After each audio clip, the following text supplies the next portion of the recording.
Сәлематсыздар ма балалар? Қазір бізде қазақ тілі сабағы. Біз өткен сабақта шылау тақырыбын өткен болатынбыз. Енді сол тақырыпты есімізге түсірейік. Шылау дегеніміз не? Қане кім айтады? Дұрыс, өз алдына толық мағынасы жоқ сөздерді шылау деп атайды екенбіз. Ал сол шылауларға мысал келтіріңдерші. Ол қандай сөздер болатын шылау деген? Мен, бен, пен, және, да, де, та, те, ма, ме, ба, бе, па, пе, дейін, шейін, қана, ғана, қой, ғой, үшін, туралы және ақ деген сөздер. Міне осы сөздерді жеке-жеке алып қарасақ, бұл сөздерде ешқандай мағына болмайды. Енді біз бүгінгі сабағымызда сол шылау тақырыбын жалғастырамыз. Елордасы елімнің деген тақырыптар бойынша жұмыс жасаймыз. Және бүгінгі сабақта мәтіндегі негізгі ойды анықтай алатын боласыңдар. Және сөз бен сөздің арасында келетін шылаулардың мәнін түсініп, солардың қалай жазылатынын білетін боласыңдар. Бұл бүгінгі сабақта сендердің алдарыңда тұрған негізгі мақсат. Бетіне қайттан оралайық. Қане осы жерде қандай шылау бар екен?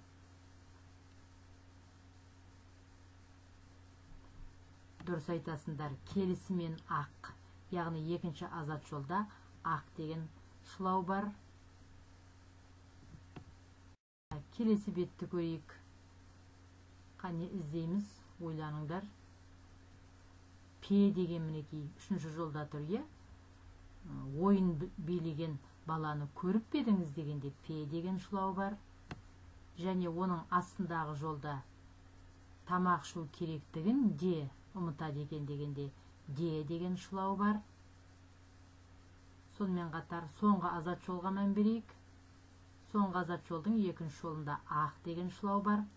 Міне, яғни пе, де, екі жерде ақ деген шылаулар бар екен. Бұлар неге шылау? Себебі олар өз жеке дара тұрған уақытында олардың ешқандай мағынасы жоқ. Так, жақсы. Келесі тапсырмаға көшейік. Енді тапсырманы жасамастан бұрын мына ережелерді еске сақтайық. Яғни шылауларды біз бөлетін болсақ, онда қой, ғой, қана, ғана, ақ шылаулары өздері қатысты сөздеріне өтініш, шектеу, даралау сияқты мағыналарды үстеп тұрады, яғни қосып тұрады деген мағынаны білдіреді. Одан мағынасын одан ары қарата ашып тұрады. Қой, ғой шылауы өзіне қатысты сөзбен бірге сөйлемде баяндауыш болады екен. Мысалы, көршіге барып келе ғой дегенде көршіге барып кел деуге де болады. Ал келе ғой десе, сол ғой деген шылау келе деген етістікпен бірге тұрып, сол сөйлемде баяндауыш болады да, және оның мағынасын одан әрі толық әрмен қарта ашуға көмектеседі. Өзі тіркескен сөзден ақ шылауы дефис арқылы бөлініп жазылады. Бұны біз бұрыннан ақ білеміз. Яғни ақ, ау деген шылаулар өзінің алдында тұрған сөзбенен әр уақытта да дефис арқылы жазылады.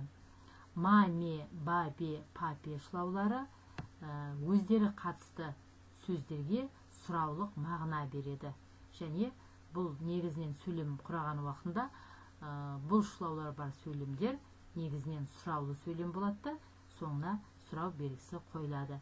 Сен сабақ орындадың ба дегенде ба, яғни сұраулық мағына беріп тұр сөйлемге. Жамалды көріп бедіңіз дегенде де пе.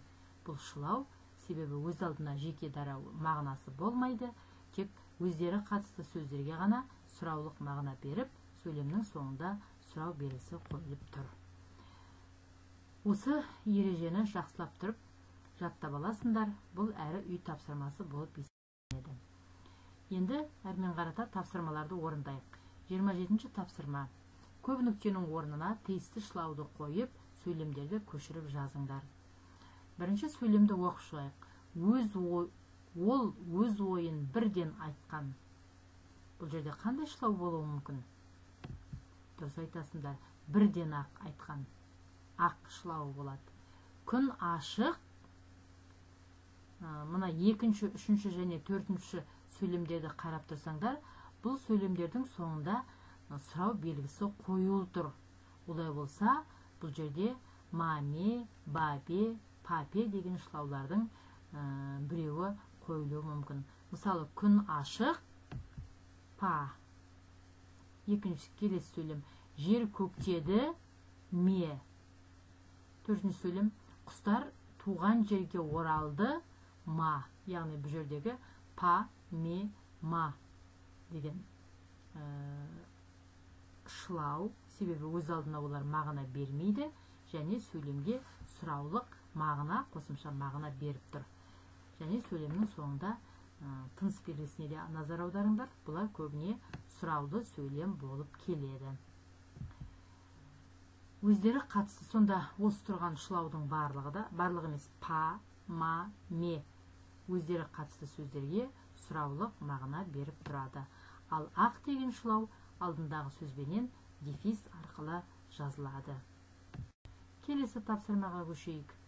Бағаның екі жағындағы сөйлемдерді салыстыр, сұраулық шылаулардың жазылуы туралы өзің қорытынды жаса дейді.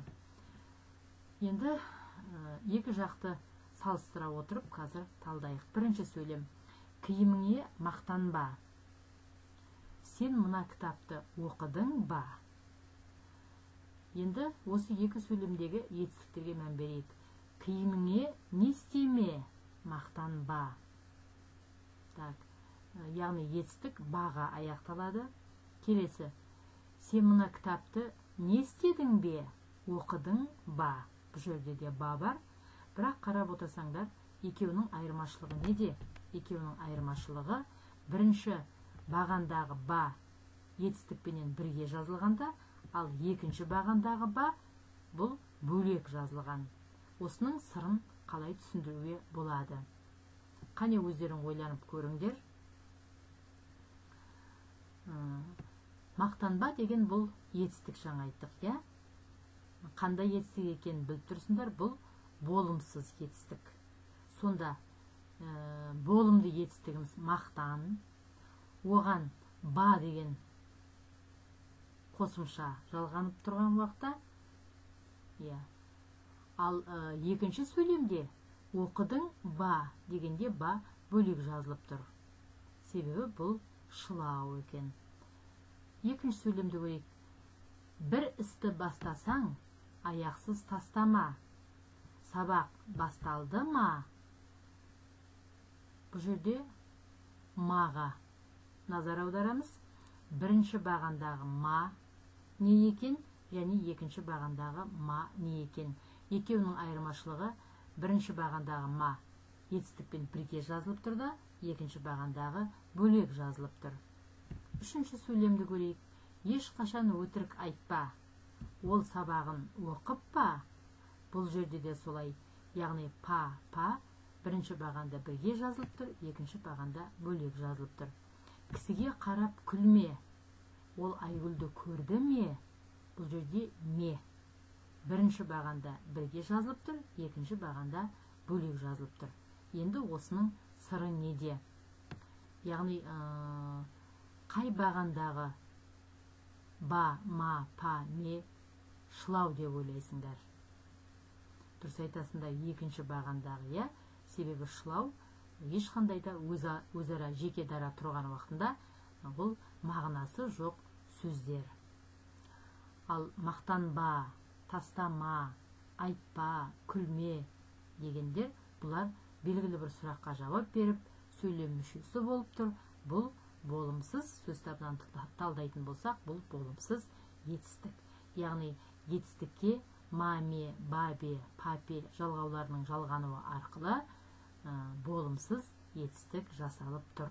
Болымсыз етістікке бұл бірге етістікпен бірге жазылады. Сонымен осынан қандай қорытынды шығаруға болады? Бірінші бағандағы ма, ме, ба, па етістікке жалғанған қосымша. Бұл қосымша болады. Ал екінші бағандағы ма, ме, ба, пе бұлар шылау болады. Шылау болғандықтан ешқандай да мағына беріп тұрған жоқ. Тамаша, бұл жаттығуды өте жақсы орындадық. Түсінді ғой деп ойлаймын. Әсіресе бұл диктант жазған уақытында өте мұқияттықты талап етеді сендерден. Мысалы, бірінші бағандағы болымсыз етістіктер белгілі бір сұраққа жауап береді, белгілі бір сөйлем мүшесі болады, сөз табы болады. Ал екінші бағандағылар ешқандай мағынасы жоқ, сөзден бөлек жазылады, сондықтан олар шылау. Алдағы уақытта осы қосымша менен шылауды ажырата білулерің керек.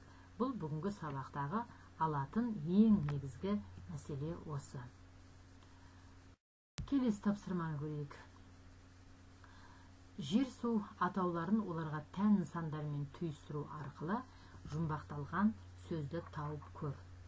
Бұл жерде қарап отырсаңдар, мінекей, Қызылқұм, Балтық, Маңғыстау, Хан Тәңірі, Сырдария, Балқаш, Қаратау. Бұл сөздер бізге дүниетану сабағынан өте бізге белгілі. Бұларды біз өтіп кеттік.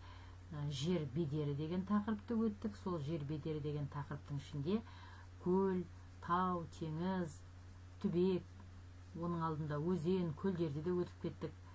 Міне осыған байланысты енді осы атаулар менен мына жоғарыда тұрған ол көл ма, шөл дала ма, тау ма, теңіз ба, соны сәйкестендіруіміз керек. Сонда осыларды түйістірген уақытында, мысалы, мінекей, Қызылқұм, бұл не екен? Бұл шөл екен. Ал Балтық, ол теңіз, Балтық теңізі, жақында ғана өтіп кеттік. Маңғыстау, бұл түбек, Маңғыстау ойпаты түбегі дегенді өттік біз дүниетанудан жер бедерін өткен кезде.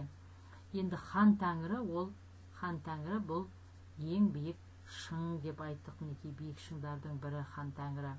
Сырдария ол ағып жатқан өзен. Балқаш ол көл, оңтүстік шығыстағы бұл көл.